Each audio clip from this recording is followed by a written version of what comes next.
ಒಂದು ತುಂಡು ಹಾಕಿದರೆ 15ರಿಂದ 20 ನಿಮಿಷ ಆರಾಮಾಗಿ ಉರಿತಾ ಇರುತ್ತೆ. ಅಷ್ಟು ಬಿಸಿ ಇಲ್ಲಿ ಮೇಲೆ ಇರೋ ಪಾತ್ರೆಗೆ ತಾಗಿದ ತಕ್ಷಣ ಕುದಿಲಿಕ್ಕೆ ಸ್ಟಾರ್ಟ್ ಆಗುತ್ತೆ. ನೋಡ್ಕೋಬಹುದು. ಇವಾಗ ಇಲ್ಲಿ ಎಲ್ಲೂ ಸ್ಮೋಕೇ ಇಲ್ಲ ನೋಡಿ, ನಿಂತ್ಕೊಂಡಿದ್ದೀನಿ. ರೋಲ್ ಮಾಡ್ತಾ ಇರ್ಬೋದು ನೋಡಿ, ಎಷ್ಟು ಸಾರಿನಾದ್ರೂ ಮಾಡ್ಕೊಳ್ಳಿ. ಬೇಸಿಕ್ಕಿಂದ ಹಿಡಿದು ಹೆವಿ ಕಮರ್ಷಿಯಲ್ವರೆಗೂ ನಮ್ಮ ಹತ್ರ ಇದೆ ಸರ್ ಸ್ಟವ್ಸ್. ಎತ್ತೋಣ ಅಂದರೆ ಕೂಡ ಎತ್ತಕ್ಕಾಗಲ್ಲ, ಇಷ್ಟು ದಪ್ಪ ಇದೆ ನೋಡಿ. ಎಲ್ಲರಿಗೂ ನಮಸ್ಕಾರ sir, welcome to Shriyan forms. ನನ್ನ ಹೆಸರು ಬಂದು ಶ್ರೀಧರ್ ಅಂತ. ಆಲ್ರೆಡಿ ಎಲ್ಲರೂ ನೋಡಿರ್ತೀರಾ, ನಾವು ಇಂಕ್ಯುಬೇಟರ್ ಸೇಲ್ ಮಾಡ್ತಾ ಇದ್ದೀವಿ. ಒಂದು ಮಾರ್ಕೆಟಲ್ಲಿ ಮೋಸ್ಟ್ ಟ್ರಸ್ಟೆಡ್ ಪ್ರಾಡಕ್ಟ್ ಆಗಿರ್ತಕ್ಕಂಥ ಈ ಏನಾದರೆ ವುಡ್ಕಾಮ್ ಗ್ಯಾಸ್ ಫೈರ್ ಸ್ಟವ್ ಅನ್ನೋದನ್ನು ಇದನ್ನಾದರೆ ಇಂಟ್ರೊಡ್ಯೂಸ್ ಮಾಡ್ತಾ ಇದ್ದೀವಿ ಸರ್ ನಮ್ಮ ಶ್ರೀಯನ್ ಫಾರಮ್ಸಲ್ಲಿ. ಇದ್ರ ಬಗ್ಗೆ A to Z ಮಾಹಿತಿ ಸ್ಟೆಪ್ ಬೈ ಸ್ಟೆಪ್ ನಾವು ತಿಳಿಸ್ಕೊಡ್ತೀವಿ ಬನ್ನಿ. ಈ ಸ್ಟವ್ ನಮ್ಮದು ಪ್ಯೂರ್ ಐರನ್ ಸರ್, ಹೆವಿ ಇರುತ್ತೆ, ಥಿಕ್ನೆಸ್ ಕೂಡ. ಇದರಲ್ಲಿ ನಿಮಗೆ ಎಷ್ಟೇ ವಾಟರ್ ಬಿದ್ರೇನೋ ಜಗ್ಗಲ್ಲಿ ನಾವು ಹಾಕ್ಬಿಟ್ರೇನೋ ಇದು ಒಡೆದೋಗೋ ಚಾನ್ಸಸ್ ಇರಲ್ಲ. ನೋಡ್ಬೋದು ತಾವು, ಹೆವಿ ಅನ್ನೋದು ಎತ್ತೋಣ ಅಂದರೆ ಕೂಡ ಎತ್ತಕ್ಕಾಗಲ್ಲ, ಇಷ್ಟು ದಪ್ಪ ಇದೆ ನೋಡಿ. ಇದೆಲ್ಲ ಪ್ಲೇಟ್ ಕೆಳಗಡೆ ಹಾಕಿರೋ ಪ್ಲೇಟ್ ನೋಡಿ, ಇಷ್ಟು ದಪ್ಪ ಇದೆ, ಇಷ್ಟು ಹೆವಿ ಮೆಟೀರಿಯಲ್ಲು.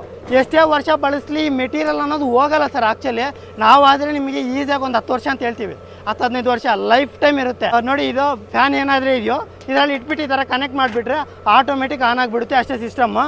ಇವಾಗ ನಾವು ಇದನ್ನು ಆನ್ ಮಾಡೋಣ ಬನ್ನಿ. ಇದರಲ್ಲಿ ನಾವು ಜಸ್ಟು ಫಸ್ಟು ಏನಾದರೂ ಒಂದು ಮೆಟೀರಿಯಲ್ ಒಳಗಡೆ ಹಾಕ್ಕೊಂಡು ಈ ಥರ ಸಣ್ಣ ಪುಟ್ಟ ಕೋಲ್ಗಳು ಏನಿರುತ್ತೋ ಅಂಥವು ಸ್ವಲ್ಪ ಹಾಕ್ಕೊತೀವಿ ಸರ್ ಸ್ಟಾರ್ಟಿಂಗ್ ಆನ್ ಆಗಲಿಕ್ಕೆ. ಇದು ಹಾಕ್ಕೊಂಡು ನಾವೇನಾದರೂ ಇಲ್ಲಿ ರೆಗ್ಯುಲೇಟರ್ ಸಿಸ್ಟಮ್ ಇರುತ್ತೆ ಅದು ಆನ್ ಮಾಡಿಕೊಂಡು ಉರಿಯೋದಕ್ಕೆ ಸ್ಟಾರ್ಟ್ ಆದಮೇಲೆ ನೋಡಿ ಇಂಥ ದೊಡ್ಡದೆಲ್ಲ ಒಳಗಡೆ ಹಾಕ್ಬಿಡ್ತೀವಿ ಸರ್. ಒಳಗಡೆ ಹಾಕ್ಬಿಟ್ರೆ ಇದು ಆನ್ ಆಗುತ್ತೆ. ಇವಾಗ ನಾವು ಆಲ್ರೆಡಿ ಹಾಕಿ ಮಾಡಿರ್ತಕ್ಕಂಥ ಸಿಸ್ಟಮ್ ನೋಡಿ ಇದಿದೆ. ಇದು ನಿಮಗೆ ಪ್ರಾಕ್ಟಿಕಲಾಗಿ ತೋರಿಸ್ಬೇಕಂದ್ರೆ ನೋಡಿ ಈ ಥರ ಇರುತ್ತೆ ಸರ್. ಇವಾಗ ಇದೇನಾದರೆ ಇದೆಯೋ ಈ ತುಂಡು ಏನಾದರೂ ಇದೆಯೋ ನೋಡಿ, ಇದರಲ್ಲಿ ಹಿಂಗೆ ಹಾಕ್ಬಿಡ್ತೀವಿ ಅಷ್ಟೇ. ಒಂದು ತುಂಡು ಹಾಕಿದರೆ 15ರಿಂದ 20 ನಿಮಿಷ ಆರಾಮಾಗಿ ಉರಿತಾ ಇರುತ್ತೆ. ಆ ಫ್ಲೇಮ್ ನೋಡ್ಬೋದು, ಆ ಫ್ಲೇಮ್ ಇಂಟೆನ್ಸಿಟಿ ನೋಡ್ಬೋದು. ನಮಗೆ ಇವಾಗ ಬೆಳಕಿದೆ ಸರ್, ಆ ಇಂಟೆನ್ಸಿಟಿ ನಮ್ಮ ಕಣ್ಣಿಗೆ ಕಾಣಿಸಲ್ಲ, ತುಂಬ ಎತ್ತರದವರೆಗೂ ಹೊಡಿತಾ ಇರುತ್ತೆ. ಇವಾಗ ಈ ಫ್ಲೇಮು ಒಂದು ಕಮರ್ಷಿಯಲ್ ಗ್ಯಾಸ್ ಅಂದರೆ ಎಷ್ಟು ಗ್ಯಾಸ್ಗಳು ಉರಿಬೇಕು, ಜಾಸ್ತಿ ಗ್ಯಾಸ್ಗಳು ಉರಿದ್ರೂ ಇಷ್ಟು ಬರೋಲ್ಲ ಸರ್. ಒಂದು 4-5 ಗ್ಯಾಸ್ ಇದ್ರೂ ಇವಾಗ ಇಲ್ಲಾದರೆ ಇಷ್ಟು ಹೆವಿ ಫ್ಲೇಮ್ ಬರ್ತಾ ಇದೆ. ಇದನ್ನು ತಗೊಂಡೋಗಿ ನಾವು ಮಾಡ್ತಕ್ಕಂಥ ಅಡುಗೆ ಆಗಿರ್ಬೋದು, ಇನ್ನು ಬೇರೆ ಏನಾದರೂ ಒಂದು ಪರ್ಪಸ್ಗೆ ಯೂಸ್ ಮಾಡ್ತಾ ಇದ್ದೀವಿ ಅಂದರೆ ಎಷ್ಟು ಫ್ಲೇಮ್ ಬರ್ತದೆ. ಇದು ಜಸ್ಟು ಕೆಳಗಡೆ ಬೀಲ್ಸು ಬಾಲ್ಸ್ ಇಟ್ಟಿರ್ತೀವಿ. ಆ ಬಾಲ್ಸಿಂದ ನಮ್ಗೆ ಏನಂದರೆ ಈಸಿಯಾಗಿ ಒಳಗಡೆ ಹೊರಗಡೆ ತಳ್ಕೊಳ್ಳಿಕ್ಕೆ ತುಂಬ ಯೂಸ್ ಆಗುತ್ತೆ ಸರ್. ಇವಾಗ ಇದ್ರ ಕೆಳಗಡೆ ಇಟ್ಟಿದ ತಕ್ಷಣ ಅಷ್ಟು ಬಿಸಿ ಇಲ್ಲಿ ಮೇಲೆ ಇರೋ ಪಾತ್ರೆಗೆ ತಾಗಿದ ತಕ್ಷಣ ಈ ಥರ ಕುದಿಲಿಕ್ಕೆ ಸ್ಟಾರ್ಟ್ ಆಗುತ್ತೆ. ಒಂದು 5 ನಿಮಿಷ ಕೂಡ ಹಿಡಿಯಲ್ಲ ಸರ್ ಇಷ್ಟು ಕುದಿಲಿಕ್ಕೆ. ವಾಟರ್ ಅನ್ನೋದು ತುಂಬ ಹೆವಿ ಫ್ಲೇಮ್ ಬರುತ್ತೆ. ನೋಡ್ಕೋಬೋದು. ಇವಾಗ ಇಲ್ಲಿ ಎಲ್ಲೂ ಸ್ಮೋಕೇ ಇಲ್ಲ ನೋಡಿ, ನಿಂತ್ಕೊಂಡಿದ್ದೀನಿ. ಸ್ಮೋಕ್ ಅನ್ನೋದಿಲ್ಲ, ಇದು ವಾಟ್ರಿಂದ ಬರ್ತಾ ಇರೋ ಹಬೆ ಅಷ್ಟೇ, ಇದು ಸ್ಮೋಕ್ ಅಲ್ಲ. ಇದು ಸ್ಮೋಕ್ ರೆಸಿಸ್ಟ್ ಮಾಡುತ್ತೆ ನಮಗೆ. ಪ್ಲಸ್ ನಾವೇನಾದರೆ ಕಟ್ಟಿಗೆ ಹಾಕ್ತೀವೋ ತುಂಬ ಕಮ್ಮಿ ಕಾಸ್ಟ್ಗೆ ಸಿಗುತ್ತೆ. ವಿಪರೀತ ಕಾಸ್ಟ್ ಸೇವ್ ಅನ್ನೋದು ಮಾಡುತ್ತೆ ಸರ್. ಫಸ್ಟು ಯಾರೇ ಹೋಟೆಲ್ಸ್ ಆಗಿರ್ಬೋದು, PGs ಆಗಿರ್ಬೋದು, ಯಾರಾದರೂ ತೊಗೊಂಡ್ರೇನು ಸ್ಮೋಕ್ ಕಮ್ಮಿ ಇರೋ ಕಾರಣ ಹೊರಗಡೆ ಆ ಕಡೆ ಈ ಕಡೆ ಇರೋರಿಗೆ ಯಾರಿಗೂ ತೊಂದರೆ ಕೊಡೋದಿಲ್ಲ. ಇದು ಒಂದು ವಿಷಯ. ಎರಡನೇ ವಿಷಯ, ಕರೆಂಟ್ಗೆ ಗ್ಯಾಸ್ಗೆ ಇಟ್ಟಷ್ಟು ಅಮೌಂಟ್ಗಳು ಅಷ್ಟು ವೇಸ್ಟ್ ಮಾಡೋಂಗಿಲ್ಲ. ಅದೆಲ್ಲ ಸೇವ್ ಮಾಡಿದರೆ ಇದರಲ್ಲಿ ತುಂಬ ಸೇವ್ ಆಗ್ತಾಯಿದೆ ಸರ್ ಅಮೌಂಟ್ ಅನ್ನೋದು. ಮತ್ತು ಇದ್ರ ಮೇಲೆ ನಮಗೇನಂದರೆ ನೋಡಿ, ಇಂಥ ಸ್ಟ್ಯಾಂಡ್ ಏನಾದರೂ ಇಟ್ಕೊಂಡು ಆರಾಮಾಗಿ ಥರ ಇಟ್ಕೋಬೋದು. ಇವಾಗ ನಾವೇನಾದರೂ ಇದ್ಲು ಏನಾದರೂ ಆಗಬೇಕಂದ್ರೆ ಜಸ್ಟು ನೋಡಿ ಇದೆಲ್ಲ ಹಿಂದೆಗಡೆ ಆಚೆ ಕಡೆ ತಗೊಂಡ್ರೆ ಹೊರಗಡೆ ಬಂದುಬಿಡುತ್ತೆ ನೋಡಿ. ಈ ಥರ ಏನಾದರೂ ಇರೋದು ನಾವು ಹಾಕ್ಬಿಡ್ತೀವಿ ಒಳಗಡೆ, ಮತ್ತು ಒಳಗಡೆ ತಳ್ಳಿಬಿಡ್ತೀವಿ ಸರ್, ಅಷ್ಟೇ. ಆರಾಮಾಗಿ ಫ್ಲೇಮ್ ಬರುತ್ತೆ. ಇದ್ರ ಮೇಲೆಗಡೆ ನಾವೇನು ಮಾಡ್ತೀವಿ ಅಂದರೆ ಒಂದು ಪಾತ್ರೆ ಇಡ್ತೀವಿ. ನಮ್ಮ ಪಾತ್ರೆ ಬೇಕಾ ಪಾತ್ರೆ, ಇಲ್ಲ ಹೆಂಚು ಬೇಕಾ ಹೆಂಚು, ಏನು ಬೇಕಾದರೂ ಇಟ್ಕೊಂಡು ಮಾಡ್ಕೋಬೋದು, ಅದು ನಮ್ಮ ಇಷ್ಟ. ಈ ಫ್ಲೇಮ್ ಆದರೆ ಇಷ್ಟು ಹೈ ಇರುತ್ತೆ. ಇವಾಗ ಕಟ್ಟಿಗೆ ಹಾಕೋದಕ್ಕೆ ಇಂಥ ಫ್ರೇಮ್ ಇದ್ದರೆ ನಾವೇನು ಇದು ಮಾಡಬೇಕಂತೇನಿಲ್ಲ ನೋಡಿ. ಕಟ್ಟಿಗೆ ತೊಗೋಬೋದು ನೋಡಿ, ಇಲ್ಲಿಂದ ಡೈರೆಕ್ಟ್ ಹಾಕ್ಕೋಬೋದು. ಆ ಥರ ಫುಲ್ ಉಪಯೋಗ ಆಗುತ್ತೆ. ಇದಕ್ಕೆ ಕೆಳಗಡೆ ರೋಲರ್ಸ್ ಇರೋದ್ರಿಂದ ಯಾರೇ ಆಗಲಿ, ಎಷ್ಟೇ ಸಿಂಪಲ್ ಆಗಲಿ ನಾವು ರೋಲ್ ಮಾಡ್ತಾ ಇರ್ಬೋದು ನೋಡಿ. ಎಷ್ಟು ಸಾರಿನಾದರೂ ಮಾಡ್ಕೊಳ್ಳಿ. ಇದ್ರ ನಾವು ಒಲೆ ಇಲ್ಲಿ ಬೇಡ ಅಂದರೆ ತಳ್ಕೊಂಡೋಗಿ ಇನ್ನೊಂದು ಕಡೆ ಇಟ್ಕೋಬೋದು. ಅಂದರೆ ಇನ್ನೊಂದು ಇವಾಗ ಇಲ್ಲಿ ಅಡುಗೆ ಆಗೋಯ್ತು, ಆ ಪಾತ್ರೆ ಇಳಿಸೋಕ್ಕಾಗಲ್ಲ, ಅವಾಗ ಏನು ಮಾಡ್ತೀವಿ ಅಂದರೆ ಇನ್ನೊಂದು ಕಡೆ ತೊಗೊಂಡೋಗಿ ನೋಡಿ ಇನ್ನೊಂದು ಸ್ಟವ್ ಕೆಳಗಡೆ ನಾವು ಹಿಂಗೆ ಇಟ್ಕೊತೀವಿ ಆರಾಮಾಗಿ, ಆ ಥರ. ಮತ್ತು ಇಲ್ಲಿ ಬೇಡ ನೋಡಿ, ಇಲ್ಲಿ ತೊಗೊಂಬಂದ್ವಿ, ಇಲ್ಲಿ ಇಟ್ಕೊಂಡ್ವಿ, ಆ ಥರ. ಅಷ್ಟು ಸಿಂಪಲಾಗಿ ಅಷ್ಟು ಈಸಿಯಾಗಿರುತ್ತೆ. ಆರಾಮಾಗಿ ಅಡುಗೆ ಮಾಡ್ಕೋಬೋದು ಸರ್. ಅಡುಗೆನೆಲ್ಲ ಈ ಕ್ಯಾಟ್ರಿಂಗ್ಸ್ ಅವರು ಯೂಸ್ ಮಾಡ್ಬೋದು, ದೊಡ್ಡ ದೊಡ್ಡ ಹೋಟ್ಲವರು ಯೂಸ್ ಮಾಡ್ಬೋದು, PGಗಳಲ್ಲಿ ಯೂಸ್ ಮಾಡ್ಬೋದು ನೋಡಿ. ಸ್ಮೋಕ್ ಏನಿಲ್ಲ. ಇದು ನಿರಂತರ 24 ಅವರ್ಸ್ ಈ ಥರನೇ ಉರಿತಾ ಇದ್ದರೆ ಎಷ್ಟು ಉಪಯೋಗ ಆಗುತ್ತೆ ಅಂತ ನೀವೇ ಒಮ್ಮೆ ಯೋಚನೆ ಮಾಡಿ ನೋಡಿ. ಇಂಥ ಪೀಸ್ಗಳೆಲ್ಲ ನಾವು ಅದರಲ್ಲಿ ಹಾಕ್ತೀವಿ ಅಷ್ಟೇ. ಇದು ವೇಸ್ಟು. ಎಲ್ಲಂದರೆ ನಮಗೆ ಟಿಂಬರ್ ಯಾರ್ಡ್ಸ್ ಆಗಿರ್ಬೋದು, ಅಥವಾ ಇದು ಬೇವಿನ ಮರಗಳೆಲ್ಲ ತೊಗೊಂಡೋಗಿ ಕೊಯ್ದಿತಾ ಇರ್ತಾರೆ. ಪ್ರತಿ ಟೌನಲ್ಲಿ ಇರುತ್ತೆ, ಪ್ರತಿ ಸಿಟಿನಲ್ಲಿ ಇರುತ್ತೆ ಇಂಥವು ಇದು ಅಂಗಡಿಗಳು. ಅಂತ ಹತ್ರ ಹೋಗಿ ಕೇಳಿದ್ರೆ ಒಂದು ದೊಡ್ಡ ಮೂಟೆಗೆ ಒಂದು 100 ರೂಪಾಯಿ ಕೊಟ್ಟರೆ ಸಾಕು ಕೊಟ್ಬಿಡ್ತಾರೆ ಅವ್ರಿಗೆ. ಯಾಕಂದರೆ ಯೂಸ್ಲೆಸ್ಸು. ಇದು ನಮಗೆ ಯೂಸ್ ಪ್ಲಸ್ ಸರ್, ಆ ಥರ ಸರ್. ಇವಾಗ ನೋಡಿ ಇಷ್ಟೊಂದು ದೊಡ್ಡ ಫ್ಲೇಮ್ ಬರ್ತಾಯಿದೆ. ಇದಕ್ಕೇನಿಲ್ಲ, ಜಸ್ಟ್ ಸಿಂಪಲ್ಲು. ನಾವು ಕಮರ್ಷಿಯಲ್ ಅಂದರೆ ಹೆವಿ ಗೇಜ್ ತೊಗೊತೀವಿ ಸ್ಟವ್ವು, ನಮ್ಗೆ ಹೋಟೆಲ್ಸ್ಗೆ ಆಗಿರ್ಬೋದು, ಅಥವಾ ಕ್ಯಾಟ್ರಿಂಗ್ ಆಗಿರ್ಬೋದು, ಅಥವಾ ಇನ್ನೂ ಹೆವಿ ಕಮರ್ಷಿಯಲ್ಗೆ ತೊಗೊತೀವಿ ಅನ್ನೋರಿಗೆ ನೋಡಿ ಇಂಥ ಕರೆಂಟ್ ಪ್ಲಗ್ಸ್ ಇರುತ್ತೆ. ಇಂಥ ಕರೆಂಟ್ ಪ್ಲಗ್ಸ್ ಜೊತೆ ನೋಡಿ ಇಂಥ ಅಡಾಪ್ಟರ್ಸ್ ಬರುತ್ತೆ, ಇಂಥ ಚಾರ್ಜರ್ಸ್ ಇರುತ್ತೆ. ಇದನ್ನು ಡೈರೆಕ್ಟ್ ತೊಗೊಂಡೋಗಿ ನಮ್ಗೆ ಏನಾದರೂ ಮನೆ ಕರೆಂಟ್ ಇರುತ್ತೋ ಆ ಕರೆಂಟಿಗೆ ನೋಡಿ ಈ ಥರ ಪ್ಲಗ್ ಬಾಕ್ಸ್ಗೆ ಹಾಕ್ಬಿಟ್ರೆ ಆಟೋಮೆಟಿಕಲಿ ನಮ್ಗೆ ಈ ಥರ ಸ್ಟಾರ್ಟ್ ಆಗಿಬಿಡುತ್ತೆ. ಇದು ಫ್ಲೇಮ್ ಬರಲಿಕ್ಕೆ ಹೆವಿ ಸ್ಟಾರ್ಟ್ ಆಗುತ್ತೆ. ಅದೇ ನಾವೇನಾದರೂ ಮನೆಗೆ ಯೂಸ್ ಮಾಡೋದು ಸ್ವಲ್ಪ ಕಮ್ಮಿ ಕೆಪಾಸಿಟಿ ಬೇಕು ಅನ್ನೋರಿಗೆ ನೋಡಿ ಇಂಥ ಚಾರ್ಜರ್ಸ್ ಇರುತ್ತೆ. ಈ ಚಾರ್ಜರ್ಸದ್ದು ನೋಡಿ ಈ ಥರ ಇರುತ್ತೆ. ಇದು ತೊಗೊಂಡೋಗಿ ನಾವು ಇದಕ್ಕೆ ಕೊಟ್ಬಿಡ್ತೀವಿ ಬ್ಲೋರ್ಗೆ. ಅವಾಗ ಅಷ್ಟೇ, ಇದು ನಾರ್ಮಲ್ ಮನೆ ಕರೆಂಟ್ಗೆ ಯೂಸ್ ಮಾಡೋದು. ಇಲ್ಲ ನಮ್ಮ ಮನೆಯಲ್ಲಿ UPS ಇದೆ ಅಂದರೆ UPSಗೂ ಯೂಸ್ ಮಾಡ್ಕೋಬೋದು. ಇಲ್ಲ ಥ್ರೂ ಕರೆಂಟ್ಗೆ, ಇಲ್ಲ ನಮ್ಮ ಹತ್ರ ಬ್ಯಾಟ್ರಿ ಮಾತ್ರ ಇರುತ್ತೆ, ಹೊಲ ಹತ್ರ ಎಲ್ಲ ತೊಗೊಂಡೋದು ಬ್ಯಾಟ್ರಿ ಕನೆಕ್ಟ್ ಮಾಡ್ತೀವಿ ಅಂದರೆ ಈ ಅಡಾಪ್ಟರ್ ಅವಶ್ಯಕತೆ ಇರೋಲ್ಲ ಸರ್. ಬ್ಯಾಟ್ರಿಯಿಂದ ಟರ್ಮಿನಲ್ಸಿಂದ ಏನಿರುತ್ತೆ ವೈರು ತೊಗೊಂಬಂದು ಬ್ಲೋವರ್ ಡೈರೆಕ್ಟ್ ಕನೆಕ್ಷನ್ ಕೊಟ್ಟರೆ ನಮ್ಗೆ ಆನ್ ಆಗಿಬಿಡುತ್ತೆ. ಇದು AC ಯಿಂದ DC ಗೆ ಕನ್ವರ್ಟ್ ಮಾಡ್ಲಿಕ್ಕೆ ಮಾತ್ರ ಇಂಥ ಅಡಾಪ್ಟರ್ಸ್ ಅನ್ನೋದು ಯೂಸ್ ಮಾಡ್ತೀವಿ ನಾವು. ಆ ಥರ ಇವಾಗ ನಮಗೆ ಇಷ್ಟು ಹೆವಿ ಫ್ಲೇಮ್ ಬರ್ತಾಯಿದೆ, ಮಧ್ಯದಲ್ಲಿ ಒಗ್ಗರಣೆ ಹಾಕ್ಕೊಳ್ಳೋದಕ್ಕೋ ಇನ್ನೇನಕ್ಕೋ ಸ್ವಲ್ಪ ಕಮ್ಮಿ ಫ್ಲೇಮ್ ಬೇಕು ಅಂದ್ಕೊಂಡವಾಗ ಏನು ಮಾಡಬೇಕಂದ್ರೆ ಜಸ್ಟ್ ಸಿಂಪಲ್ಲು ಇದಿದೆ ಅಲ್ವಾ ಚಾರ್ಜರ್ಸ್ದು ಪ್ಲಗ್ ನೋಡಿ ತೆಗೆದುಬಿಟ್ರೆ ಸ್ವಲ್ಪ ಕಮ್ಮಿ ಆಗುತ್ತೆ.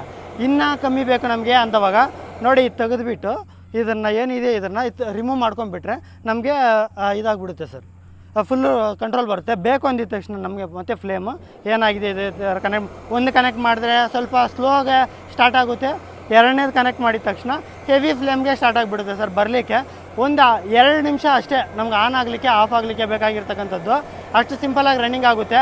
ಸ್ಮೋಕ್ಲೆಸ್ಸು, ತುಂಬ ಕಮ್ಮಿ ಹೊಗೆ ಬರ್ತಕ್ಕಂಥದ್ದಾಗಿರ್ಬೋದು. ಎಫಿಷಿಯನ್ಸಿ ಜಾಸ್ತಿ ಸರ್. ಏನಾದರೆ ಈ ಕಟ್ಟಿಗೆ ಉರಿಯೋದು ಒಂದು ಕಟ್ಟಿಗೆ ಬಂದು ನಮ್ಗೆ 15ರಿಂದ 20 ನಿಮಿಷ ಆರಾಮಾಗಿ ಕಣ್ಣು ಮುಚ್ಕೊಂಡು ಉರಿಯುತ್ತೆ. ಅಷ್ಟೊತ್ತೊಳಗಡೆ ವಿಪರೀತ ಅಡುಗೆ ಅನ್ನೋದು ಆಗಿಬಿಡುತ್ತೆ ಸರ್. ಕಟ್ಟಿಗೆ ಕೂಡ ಜಾಸ್ತಿ ಕನ್ಸ್ಯೂಮ್ ಮಾಡೋದಿಲ್ಲ. ನಮಗೆ ಇಷ್ಟಿದ್ರೆ ಆ ಥರ ಅನ್ನ ಆಗಿಬಿಡುತ್ತೆ ಸರ್ ದೊಡ್ಡ ಬೇಷನಲ್ಲಿ. ಅಷ್ಟು ಸಿಂಪಲ್ ಆಗಿರುತ್ತೆ ಇದು.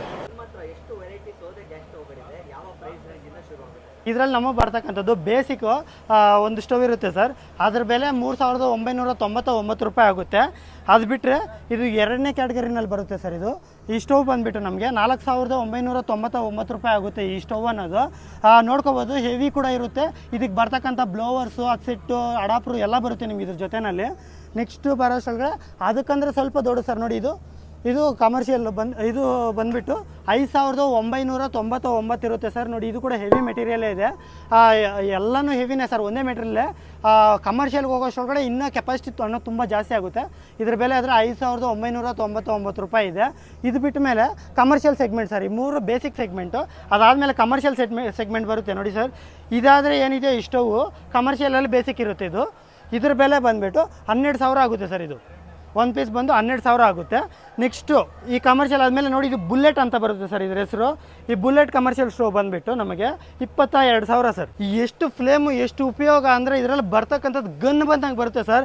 ಇದು ಸ್ಟವ್ ನೋಡೋದಕ್ಕೆ ಹೈಟ್ ಇದೆ, ಇದು ಕಂಪೇರ್ ಮಾಡಿದ್ರೆ ಇದು ಫುಲ್ ಹೈಟ್ ಇದೆ. ಇದರಲ್ಲಿ ಬರ್ತಕ್ಕಂಥ ಫ್ಲೇಮ್ ಆ ಶೀಟಿಗೆ ತಗುಲುತ್ತೆ, ಅಷ್ಟು ಹೆವಿ ಬರುತ್ತೆ ಸರ್ ಇದರಲ್ಲಿ ಫ್ಲೇಮ್ ಬಂದು. ಇದಾದರೆ ಮ್ಯಾಕ್ಸಿಮಮ್ ಹೋಟೆಲ್ಸ್ಗೆ ಕ್ಯಾಟ್ರಿಂಗೆಲ್ಲ ಮೋರ್ ದೆನ್ ಸಫಿಷಿಯೆಂಟ್ ಸರ್. ಇಲ್ಲವರೆಗೂ ಇಲ್ಲ ನಾವು ಜಾತ್ರೆ ಅಂತ ಪ್ಲೇಸಲ್ಲಿ ಮಾಡ್ತೀವಿ, ಇಲ್ಲ ಹೋಟೆಲ್ ತುಂಬ ದೊಡ್ಡದು ನಿರಂತರ ನಾನ್ ಸ್ಟಾಪಾಗಿ ರನ್ನಿಂಗ್ ಮಾಡ್ತೀವಿ ಅಂದರೆ ಅವಾಗ ನೋಡಿ ಸರ್ ಇದಿದೆ ಫುಲ್ಲು ಕಮರ್ಷಿಯಲ್ಲು. ಇದು ಬಂದುಬಿಟ್ಟು ಹೆವಿ ಸರ್ ಒಂಥರ. ಇದು ಬಂದು ನಿಮಗೆ 30,000 ಆಗುತ್ತೆ. ಹೆವಿ ಕಮರ್ಷಿಯಲ್ ಅಂತ. ಈ ವೆಯ್ಟ್ ನೋಡೋದಾದರೆ ನಾವು ಎತ್ತಲಿಕ್ಕೆ ಕೂಡ ಒಬ್ಬೊಬ್ಬರಿಂದ ತುಂಬ ಕಷ್ಟ ಆಗುತ್ತೆ ಸರ್. ಅಷ್ಟೊಂದು ವೆಯ್ಟ್ ಇರುತ್ತೆ, ಇದು ಎತ್ತಲಿಕ್ಕೆ ಆಗಲ್ಲ. ಇದು ಅಷ್ಟು ಹೆವಿ ಇರ್ತಕ್ಕಂಥ ಸ್ಟವ್ಸ್ ಆದರೆ ಇವು ನಮಗೆ ಕಟ್ಟಿಗೆ ಕಡಿಮೆ ತಿನ್ನೋದಲ್ದಿರ ಎಫಿಷಿಯನ್ಸಿ ತುಂಬ ಜಾಸ್ತಿ ಇರೋದು, ಎಷ್ಟೇ ಉರಿದ್ರೆ ಪ್ರಾಬ್ಲಮ್ ಬರ್ದಿರೋ ಸ್ಟವ್ ಏನಾದಿದೆ ಅಂದರೆ ಇದೊಂದಿದೆ ಸರ್. ಸರ್ ಸೌದೆ ಗ್ಯಾಸ್ ಸ್ಟವ್ದು ಆ್ಯಕ್ಚುಲಿ ಏನು ಕಮರ್ಷಿಯಲ್ ಇದು ಏನು ಪ್ರಾಬ್ಲಮ್ ಬರೋಲ್ಲ. ಫಸ್ಟು ಹೈಲಿ ಹೆವಿ ಮೆಟೀರಿಯಲ್ ಇರೋದ್ರಿಂದ ಇದು ವೆಲ್ಡಿಂಗ್ ಬಿಟ್ಕೊಂಡ್ಬಿಡುತ್ತೆ, ನಮಗೆ ಎಲ್ಲ ಕಿತ್ತೋಗುತ್ತೆ ಅಂತ ಚಾನ್ಸಸ್ ಎಲ್ಲೂ ಇಲ್ಲ. 100% ಇಲ್ಲ. ನೀವು 10 ವರ್ಷ ಬಳಸಿ 20 ವರ್ಷ ಬಳಸಿ ನಾವೇ ಗ್ಯಾರಂಟಿ. ಅಟ್ ಎನಿ ಕಾಸ್ಟ್ ನಿಮ್ಗೆ ಏನೋ ಸಮಸ್ಯೆ ಬಂತು ಅಂದ್ಕೊಳ್ಳಿ, 10 ವರ್ಷ ಬಿಟ್ಬಿಟ್ಟು ಕೂಡ ತೊಗೊಂಬನ್ನಿ, ಅವಾಗ ನಾವು ರೆಡಿ ಮಾಡಿ ಕೊಡೋದಕ್ಕೆ ನಾವು ರೆಡಿ ಇದ್ದೀವಿ. ಡೆಲಿವರಿ ತೊಗೊಳೋದಕ್ಕಂದರೆ ತಾವು ಮುಂಚೆ ಏನು ಮಾಡಬೇಕಾಗುತ್ತೆ, ನಮ್ಮಲ್ಲೇ ಬಂದು ಖುದ್ದಾಗಿ ನೋಡಿ ಮಾತಾಡಿ ತೊಗೊಂಡೋದ್ರೆ ತುಂಬ ನಿಮಗೂ ಸ್ಯಾಟಿಸ್ಫ್ಯಾಕ್ಷನ್ ಇರುತ್ತೆ ಯಾವ ಥರ ಪ್ರಾಡಕ್ಟ್ ನಡೀತಾ ಇದೆ ಅಂತೇಳ್ಬಿಟ್ಟು. ಒಂದು ವೇಳೆ ನೀವು ಬರಲಿಕ್ಕಾಗಲ್ಲ, ನಿಮ್ಗೆ ಅನುಕೂಲ ಇಲ್ಲ ಅಂದ್ಕೊಳ್ಳೋರು ಮಾತ್ರ ನಿಮ್ಮ ಊರಿಂದನೇ ನೀವು ಪೇಮೆಂಟ್ ಮಾಡಿಕೊಂಡು ಬುಕ್ಕಿಂಗ್ ಮಾಡ್ಕೊಂಡಲ್ಲಿ ನಾವು ಪಾಸಿಬಿಲಿಟಿ ಇರೋ ಎಲ್ಲ ವೇಸಲ್ಲೂ ನಾವು ನಿಮ್ಗೆ ಕಳಿಸ್ಕೊಳ್ಳಿಕ್ಕೆ ಟ್ರೈ ಮಾಡ್ತೀವಿ. ಬಂದುಬಿಟ್ಟು ಪ್ರೊಫೆಷ್ನಲ್ ಕೊರಿಯರ್ ಮುಖಾಂತರ ಕಳಿಸ್ತೀವಿ ಸರ್, ಇಲ್ಲಾಂದರೆ VRLಯಿಂದ ಕಳಿಸ್ತೀವಿ, ಇಲ್ಲಾಂದರೆ ಬಸ್ಸಿಂದ ಅನುಕೂಲ ಆದರೆ ಅದರಿಂದ, ಇಂಡಿಯನ್ ಪೋಸ್ಟಿಂದ ಅನುಕೂಲ ಆದರೆ ಅದರಿಂದ, ಯಾವುದ್ರಲ್ಲಾದರೂ ಆಗಲಿ ಡಿಪೆಂಡ್ಸ್ ಆನ್ ಏರಿಯಾ ಕಳಿಸ್ಕೊಡ್ತೀವಿ. ಎಷ್ಟಿರುತ್ತೆ ಟ್ರಾನ್ಸ್ಪೋರ್ಟೇಷನ್ ಚಾರ್ಜ್ ಅಂದರೆ ಒಂದು 300 - 500 ರೂಪಾಯಿ ಸರ್ ಮ್ಯಾಕ್ಸಿಮಮ್. ಈ ಸೆಗ್ಮೆಂಟಲ್ಲೇ ಮ್ಯಾಕ್ಸಿಮಮ್ ಕಳ್ಸಿಕೊಟ್ಬಿಡ್ತೀವಿ. ನಿಮ್ಮ ನಿಯರ್ ಬೈ ಇರೋ ಕೊರಿಯರ್ ಆಫೀಸ್ವರೆಗೂ 3 ದಿನ ಮ್ಯಾಕ್ಸಿಮಮ್ 4 ದಿನದಲ್ಲಿ ಬಂದುಬಿಡುತ್ತೆ. ಆಲ್ ಓವರ್ ಕರ್ನಾಟಕ, ಆಂಧ್ರ, ತೆಲಂಗಾಣ, ತಮಿಳ್ನಾಡು ಎಲ್ಲೇ ಇರಿ, ಇಂಡಿಯಾನಲ್ಲಿ ಎಲ್ಲೇ ಇರಿ, ಟ್ರಾನ್ಸ್ಪೋರ್ಟೇಷನ್ ಮಾತ್ರ ಯಾವುದೇ ಅಡ್ಡಿ ಇಲ್ಲ. ಆದರೆ ಬುಕಿಂಗ್ ಮಾಡ್ಕೊಳ್ಳೋಕೆ ಮಾತ್ರ ಅಡ್ವಾನ್ಸ್ ಪೇಮೆಂಟ್ ಮಾಡ್ಕೊಂಡ್ರೆ ಮಾತ್ರನೇ ಕೊರಿಯರ್ ಆಗುತ್ತೆ. ಆ್ಯಕ್ಚುಲಿ ನಮ್ಮ ಅಡ್ರೆಸ್ ಬಂದು ಚಿಕ್ಕಬಳ್ಳಾಪುರ ಜಿಲ್ಲೆ ಚಿಂತಾಮಣಿ ತಾಲೂಕು ಕೆಂಚಾರ್ಲಹಳ್ಳಿ ಅಂತ ವಿಲೇಜು. ಅಲ್ಲಿ ಬಾಪೂಜಿ ಸ್ಕೂಲ್ ಅಂತ ಇರುತ್ತೆ ಸರ್. ಆ ಸ್ಕೂಲ್ ಹಿಂಭಾಗದಲ್ಲಿ ನಮ್ಮ ಫರ್ಮ್ ಅನ್ನೋದಿದೆ, ಕೋಳಿ ಫರ್ಮ್. ನೀವು ಇಲ್ಲಿ ಡೈರೆಕ್ಟಾಗಿ ಬಂದು ನೋಡಿ ಮಾತಾಡಿ ತೊಗೋಬೋದು ಸರ್, ನೋ ಪ್ರಾಬ್ಲಮ್. ಬರೋಕ್ಕೆ ಮುಂಚೆ ಒಂದು ಸರಿ ಕನ್ಫರ್ಮ್ ಮಾಡ್ಕೊಂಡು ಬನ್ನಿ.